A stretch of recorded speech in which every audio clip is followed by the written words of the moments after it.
ये घड़ी इमरान खान की नहीं थी, ये घड़ी 22 करोड़ आवाम की इज्जत थी। दुनिया के लिहाज से, दीन के लिहाज से, हर हवाले से उन्होंने पाकिस्तान के साथ बहुत ज्यादती की। वो आपके मौसम थे, आप मौसम कुछ निकले हैं इमरान खान साहब। बहुत शुक्रिया वज़ीर आज़म साहब। आपने घड़ी की बात की तो कल इमरान साहब ने कहा जी ये घड़ी मेरी है, मैं बेचूं या ना बेचूं, आपको इससे कोई गरज नहीं होना चाहिए। दूसरा उन्होंने कहा कि जनरल एक साथ ही सवाल साथ ही दूसरा उन्होंने कहा कि जनरल रिटायर्ड जो बाजवा थे उन्होंने हमारे साथ दुश्मनी की, और फिर साथ ही कहा कि जो जनरल आसिफ मुनीर हैं वो हमारी मदद करें और उनको अल्लाह का वास्ता दिया। इस पर कमेंट करेंगे? ये घड़ी इमरान खान की नहीं थी, ये घड़ी 22 करोड़ आवाम की इज्जत थी। ये घड़ी उसके ऊपर, जिस तरह मैंने कहा कि खाना काबा का मॉडल था, उसमें तो दुनिया के लिहाज से, दीन के लिहाज से, हर हवाले से उन्होंने पाकिस्तान के साथ बहुत ज़्यादती की, पाकिस्तान को बहुत बदनाम किया। इसका वो ज़रूर उसका हिसाब उनको देना पड़ेगा एक दिन। जी नेक्स्ट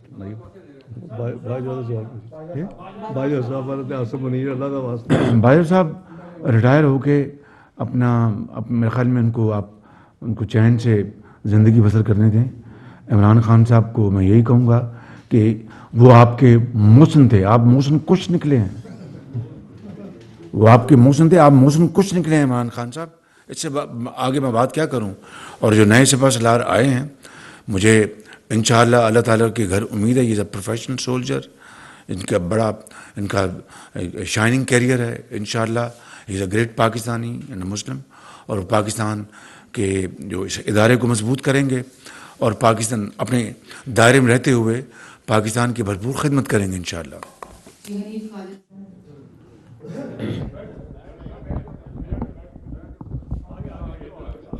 जनाब वज़ीर आज़म, आपने अपने इब्तदाई कलमात में डेली मेल के बारे में जो अपॉलॉजी की गई है उसे दुश्मनों का मुंह काला हुआ है, सच का बोल बाला हुआ है।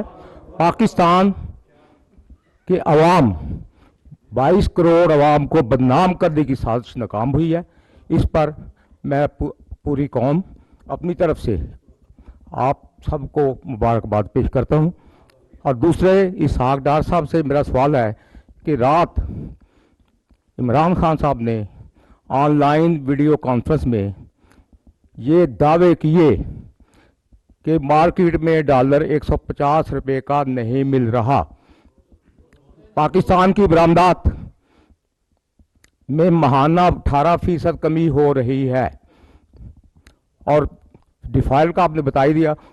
जो बात की उन्होंने ये कहा था कि 100% रिस्क हो चुका है। मैं आपके कमेंट्स चाहता हूं कौम के लिए। देखिए, जहाँ तक हनीफ खालिद साहब रेट का ताल्लुक है, इंटर बैंक मार्केट में एक्सचेंज कंपनीज में रेट तो आपको पता है कि क्या है, वो 224 के करीब है, 2-3 रुपये का फ़र्क है। लेकिन ग्रे मार्केट में, वो आप सही कह रहे हैं कि ग्रे मार्केट में 10-15 रुपये 18 रुपये का फ़र्क है। उसकी कुछ वजूहात हैं। वो वजूहात ये है कि हमारे मुल्क से डॉलर स्मगल हो रहा है एक नेबरिंग कंट्री में। हमारे मुल्क से हम वीट इंपोर्ट कर रहे हैं, फॉरेन एक्सचेंज खर्च कर रहे हैं, वीट स्मगल हो रही है। हमारे मुल्क से फर्टिलाइज़र हम इंपोर्ट कर रहे हैं और 6-7 हज़ार इंपोर्ट करके 2300 रुपये में लोकल बेच रहे हैं। और सब्सिडाइज जो है फर्टिलाइज़र वो एक हमसाया मुल्क को फिर आगे सेंट्रल एशियन स्टेट तक स्मगल हो रहा है। इस पर हुकूमत ने नोटिस लिया है, वज़ीर आज़म के नोटिस में है। जुमे को आपने देखा होगा कि एक मीटिंग इंटर मिनिस्टेरियल और इंटर इंस्टीट्यूशन हुई है मिनिस्ट्री ऑफ फाइनेंस में। उसमें ये फैसला किया गया है कि एक क्रैकडाउन किया जाएगा जो स्मगलर्स हैं, जो डॉलर्स पाकिस्तान से वो यानी क्रॉस दी बॉर्डर भेज रहे हैं, और जो चीज़ें यहाँ से स्मगल हो रही हैं उसके ऊपर क्रैकडाउन किया जाएगा, खुसूसन वीट और फर्टिलाइज़र। तो आपने देखा कि पिछले 48 घंटे में काफ़ी ज़्यादा रिपोर्ट्स आई हैं।